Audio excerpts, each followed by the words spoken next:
Aš matau Elis. Mama, ar norėjai su mumis pasikalbėti? Karen sakė, kad mūsų laukia klasėje. Teisingai, užrakinkit duris už savęs. Užrakinta. Apie tai? Ir norėjau su jumis pasikalbėti. Mama, tiesiog dabar nepats tinkamiausias metas tam. Tiesiog grąžink mums dienoraštį ir vėliau viską sužinosi. Matai tai, kad turi tą dienoraštį suteikia Gwen valdžią ir mes negalime jo sustabdyti. Tiesiog pasitikėk mumis, mamytė Greise, turime užbaigti tai, ką pradėjome, arba tiesiog nebūsime ištikimos sau.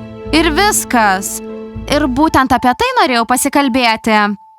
Merginos, laikykitės atokiau nuo Gwen. Mama!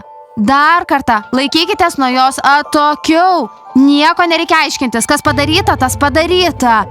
Nesuprantu, kodėl mama neleidžia mums atskleisti dalykų dėl Gwen. Aš šoke, buvome taip arti. Ir mes vis dar esame.